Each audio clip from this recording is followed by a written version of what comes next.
Malam hari ini saya akan membawakan cerita tentang Lampor.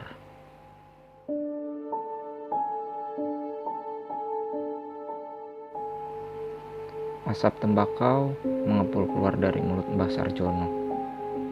Dia duduk di kursi kayu jati yang berada di teras rumahnya. Di kursi inilah biasanya kakek tua itu melalui hari-harinya yang berada di teras rumah kayu miliknya. Hari belum terlalu sore. Matahari masih bersinar terik. Mbah Sarjono termasuk orang yang berada di masanya. Rumah kayu jati dan banyak petak-petak sawah ia miliki. Keseharian hari tuanya hanya dihabiskan di rumah. Sawah-sawah yang ia miliki digarap anak-anaknya dan beberapa warga yang bekerja untuknya.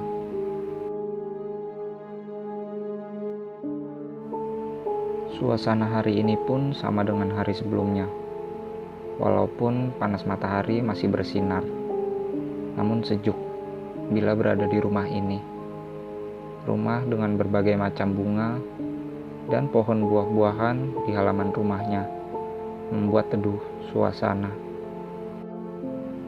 Namun, sepertinya hari ini ada yang membuatnya gelisah. Pandangannya menerawang, memandang langit-langit atap teras rumahnya. Dia mengernyitkan dahi keriputnya, seakan dia mengingat-ingat sesuatu. Ujung jempol tangan kanannya berpindah-pindah di setiap ruas-ruas jarinya, seperti sedang menghitung. Mengulang beberapa kali, seakan memastikan apa yang beliau hitung itu tidak salah. Raut wajah keriputnya terlihat bingung, atau mungkin mencemaskan sesuatu. Mbah Sarjono terlihat lemas, menyenderkan tubuhnya di kursi jati kesayangannya, setelah dia memastikan bahwa hitungannya benar. Duk, cangkir gerabah ia letakkan di meja yang berada di sebelahnya, sebelum sempat sampai di bibirnya. Dik, pintunya tutup. Suara keras kakek Sarjono yang berada di teras rumah mengagetkan anaknya yang sedang melipat pakaian di dalam rumah. Siti menyudahi pekerjaannya, bangkit dari duduknya, dan beranjak menuju pintu depan. "Ada apa, Pak?" jawab Siti sebelum sampai di pintu depan. Namun tidak ada jawaban dari luar. "Pak, Pak," panggil Siti, karena setelah sampai di luar, tidak ia temukan keberadaan bapaknya. Kursi jati tempat biasa Mbah Sarjono duduk kosong. Di atas meja hanya ditemukan puntung rokok tembakau yang masih menyala, dan cangkir teh yang sebagian isinya tumpah. Siti kemudian mencari ke samping kanan dan kiri rumahnya, namun tidak menemukan keberadaan bapaknya. Ada perasaan cemas, karena setiap kali meninggalkan rumah, biasanya bapaknya selalu pamit. Perasaan cemasnya semakin bertambah ketika melihat tongkat kayu bapaknya tergeletak di halaman rumahnya. Siti melangkah ke halaman sambil mengambil tongkat bapaknya, dan kemudian kembali melihat ke sekeliling, mencari keberadaan bapaknya. Berkali-kali dia memanggil nama bapaknya, namun masih saja tidak ada jawaban. Ia pun kembali masuk dalam rumah dan meletakkan tongkat bapaknya di dalam rumah. Kemudian dia keluar lagi. Dengan setengah berlari, Siti menyusuri halaman rumahnya yang cukup luas, dengan berbagai tanaman buah-buahan dan bunga yang disusun rapih dengan rumput yang terawat. Dia kembali melihat ke kanan dan ke kiri, setelah sampai di pintu masuk halaman. Sepi, tidak ada orang yang dia lihat. Rumah-rumah tetangganya pun terlihat sepi dan tertutup, seperti tidak ada aktivitas di luar rumah. Cukup lama, Siti terdiam di pintu masuk halamannya, memperhatikan sekeliling. Dia berharap ada seseorang yang bisa ia tanyai. Namun masih juga ia tidak menemui seseorang pun. Ya, memang di waktu-waktu ini rata-rata warga masih berada di ladang, menggarap lahan mereka. Siti pun memutuskan untuk kembali ke rumah, bermaksud untuk mencari bapaknya di dalam rumah. Siapa tahu bapaknya lewat pintu samping. Baru beberapa langkah, terdengar teriakan seorang anak laki-laki, berlari menghampirinya. "Tante, disuruh ke rumah saya sekarang, sama tongkatnya Mbak Kakung dibawa," kata keponakannya dengan sesekali mengatur nafas. Ragil, ia adalah keponakannya Siti. "Ada apa sih, Gil?" jawab Siti penasaran. "Nggak tahu tante, Mbak Kakung cuma bilang disuruh cepat katanya," jawab keponakannya. Setelah memastikan semua pintunya tertutup, kemudian Siti pun berangkat ke rumah keponakannya. Tidak lupa, tongkat bapaknya pun ia bawa. Ia juga membawakan bapaknya baju ganti, karena sebentar lagi memasuki waktu asar. Mereka berjalan dengan cepat. Pikirannya penuh tanda tanya. Ia takut terjadi ada hal buruk dengan bapaknya. Siti menggandeng keponakannya agar tidak ketinggalan. Rumah keponakannya memang tidak terlalu jauh, masih dalam satu desa, hanya berbeda dusun saja. Di sepanjang perjalanan, Siti tidak banyak bicara ataupun mengobrol dengan keponakan laki-lakinya yang masih berusia 8 tahun itu. Hanya sesekali ia mengajak keponakannya melangkah lebih cepat. Tidak lama, rumah keponakan atau rumah kakak laki-lakinya sudah terlihat. Tampak ada seorang kakek-kakek sedang berdiri di terasnya. Dia terlihat gelisah seperti menunggu sesuatu. "Dari mana saja sih, Pak? Kok tidak pamit?" ucap Siti setelah sampai. Namun Mbak Sarjono tidak merespon. Matanya terus memandang ke depan, ke arah jalan. Siti pun ikut memperhatikan ke arah di mana mata bapaknya tertuju. "Cari apa sih, Pak?" tanya Siti lagi. "Joko, Joko," jawab bapaknya. Namun dia tidak menjelaskan ada apa sebenarnya. Siti pun masuk ke rumah, meletakkan pakaian ganti untuk bapaknya. Kemudian dia pergi ke dapur untuk membuatkan minum. Rumah kakaknya sepi. Rupanya kakak dan iparnya belum pulang dari ladang. Setelah membuatkan teh untuk bapaknya, Siti ikut duduk di teras bersama keponakan dan bapaknya. "Masmu mana sih, Nak? Kok belum pulang?" tanya Mbah Sarjono pada cucunya, menanyakan Joko. Joko adalah kakak Ragil.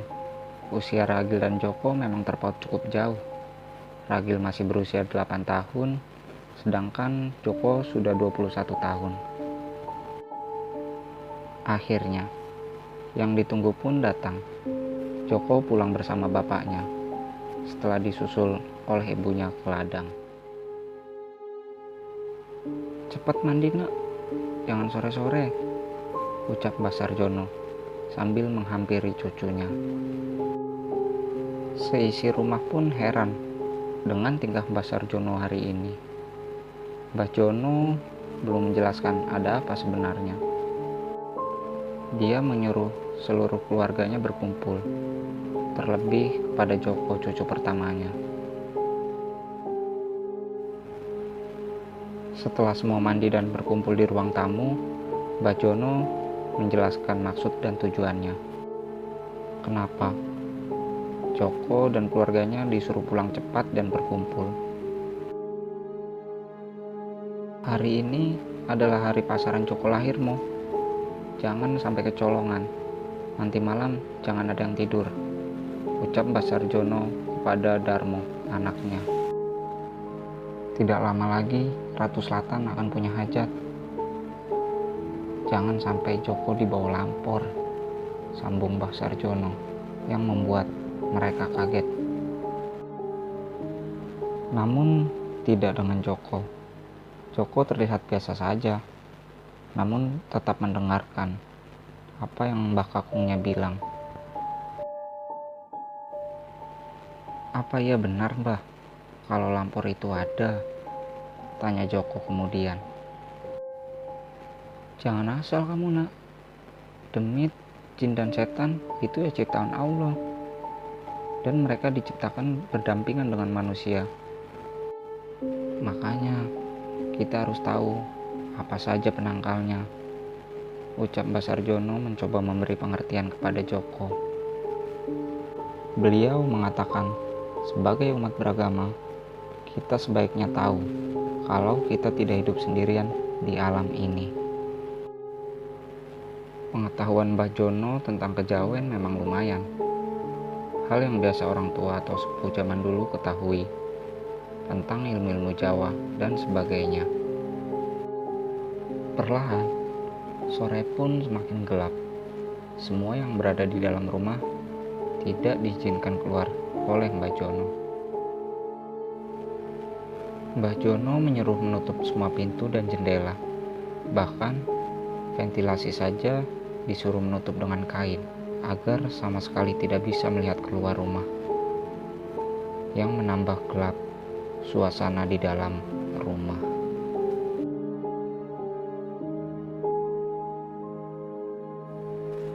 Di tahun 70-an, penerangan memang belum menggunakan lampu listrik.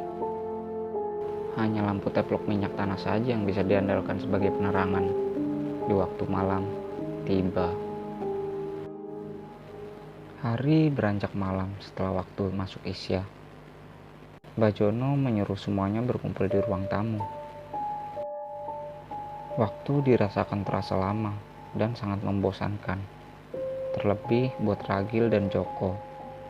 Ragil biasanya bermain di teras rumah pada waktu ini, sedangkan Joko biasanya nongkrong dengan teman-teman seusianya. Tidak seperti malam-malam sebelumnya, malam ini lebih sunyi dari biasanya. Hanya ada beberapa suara serangga dan burung malam saja yang sesekali terdengar. Peronda yang biasanya lewat pun tidak terdengar kentongannya. Malam semakin larut. Mbah Sarjono dan yang lain masih duduk di ruang tamu. Jam dinding sudah menunjukkan pukul 11 malam. Ragil menguap berkali-kali, namun tidak diperbolehkan tidur oleh Mbah Jono. Tiba-tiba, suasana di dalam rumah terasa meredup. Padahal, lampu-lampu teplok masih menyala seperti biasanya. Rasa dingin dan lembab perlahan terasa di dalam rumah.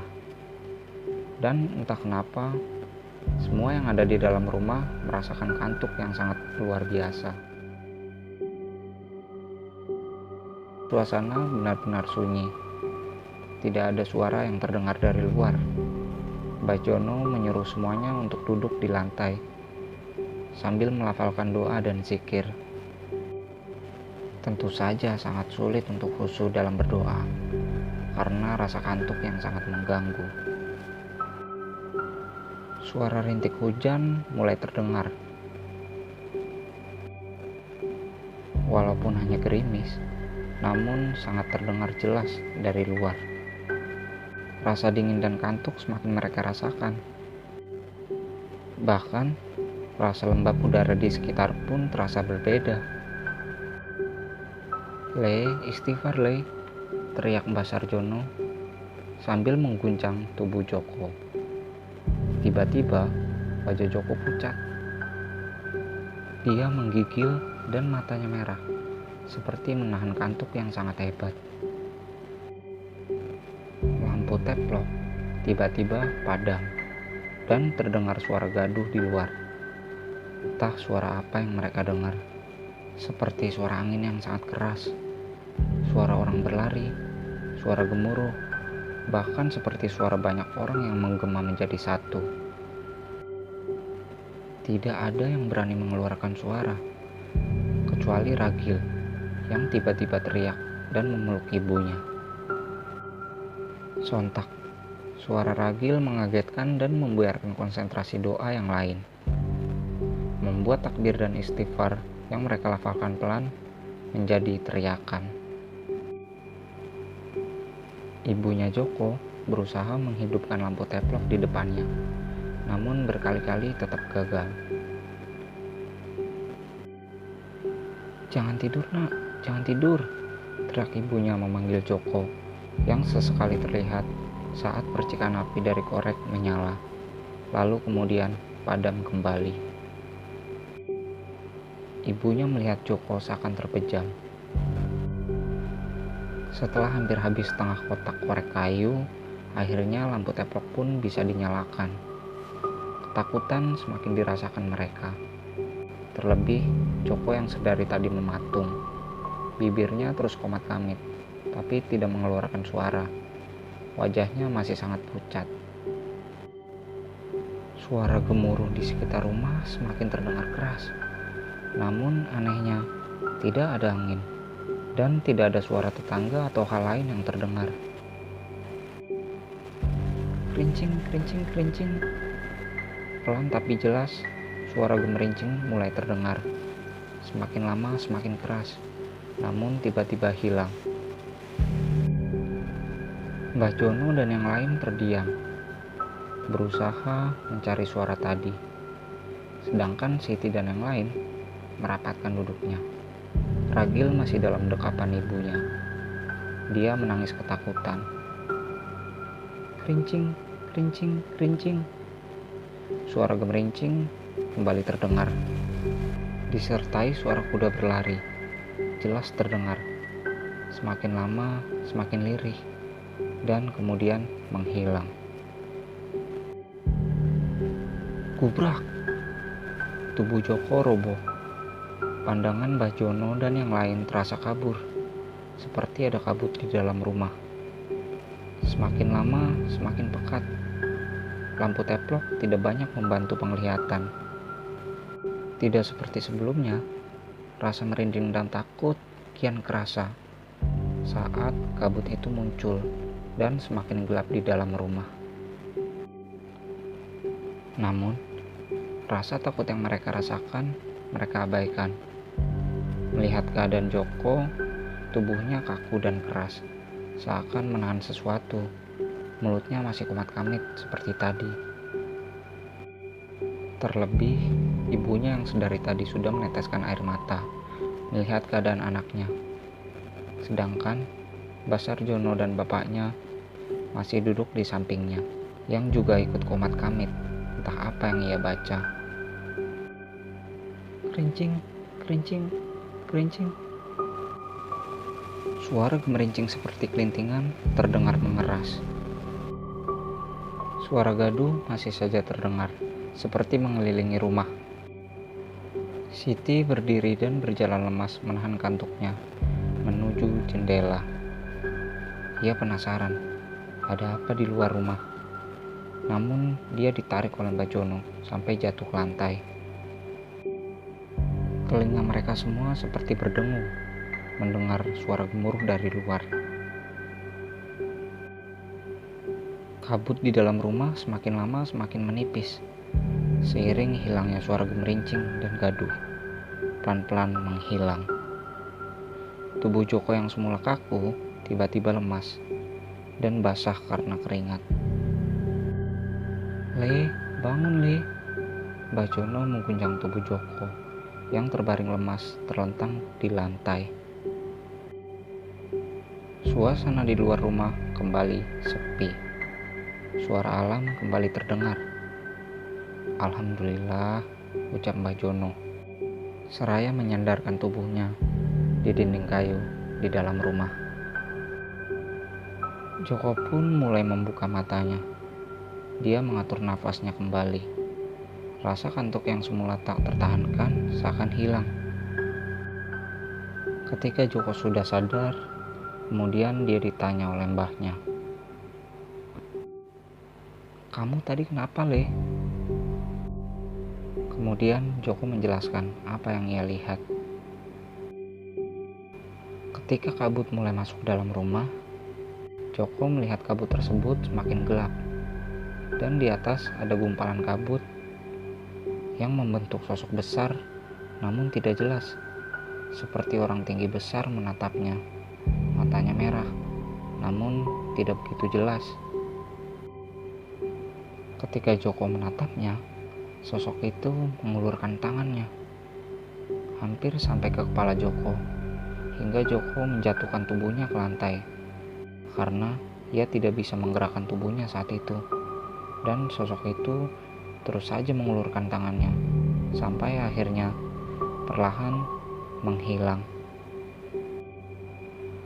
Ternyata kejadian serupa malam itu terjadi juga di desa lain. Tidak butuh waktu lama, cerita Joko pun tersebar. Pasar kala itu sudah seperti tempat bertukar berita antar desa. Menurut beberapa orang desa, tidak jauh dari rumah Joko ada yang hilang, dan sampai saat ini belum ditemukan. Di malam yang sama ketika Joko mengalami hal yang mengerikan, ada dua orang yang memancing di sungai di depan rumahnya. Namun, kedua orang tersebut tertidur di tepi sungai, dan ketika bangun, salah satu dari mereka hilang. Awalnya dikira pulang terlebih dahulu.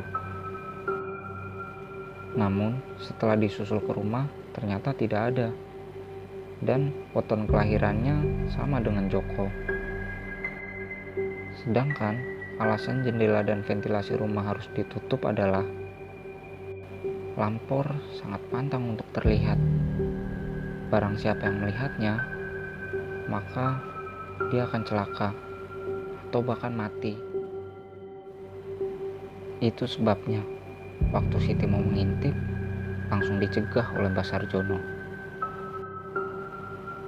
Dan warga lain mengatakan malam itu ia melihat lampor saat di perjalanan pulang. Ia mengatakan tiba-tiba terdengar suara gaduh dan langkah kaki kuda. Yang ia tahu ada sesuatu yang buruk akan lewat. Karena sedang di perjalanan, dia pun bingung dan kemudian dia memanjat pohon. Samar-samar dari atas dia melihat ada banyak sosok hitam yang melayang pudar seperti kabut. Namun mereka hanya melihat orang tersebut dan kemudian berlalu begitu saja. Namun tiba-tiba ia terjatuh dari pohon dan mengalami patah tulang. Ada banyak versi tentang sosok Lampor dan kedatangannya. Ada yang mengatakan Lampor adalah pasukan Ratu Kidul yang melakukan sebuah perjalanan dari laut menuju sebuah gunung. Dan di perjalanan, mereka akan mengambil beberapa orang yang termasuk kriteria untuk dijadikan pasukan. Ada juga yang dijadikan rewang atau pembantu, karena akan ada hajat di istana Ratu Kidul. Versi lain mengatakan, Ratu Kidul akan mengambil putra tertampan atau putri tercantik dan tersayang dari sebuah keluarga melalui pasukan Lampor. Pada bulan-bulan tertentu dalam hitungan Jawa, zaman dulu, warga akan tidur di lantai tanpa alas untuk selama beberapa malam. Katanya, waktu-waktu itu Lampor akan datang dan mengambil warga. Alasan warga tidur di lantai adalah konon Lampor tidak bisa berjongkok atau duduk. Jadi mereka tidak akan sampai untuk mengambil yang berada di tanah atau di lantai. Versi cerita Lampor berbeda-beda antara satu daerah dengan daerah yang lain. Ada yang menyebutnya Welwo, Kromoleo, dan lain-lain. Itulah sepenggal cerita dari Pak Depeja yang berjudul Lampor. Sekian dan terima kasih.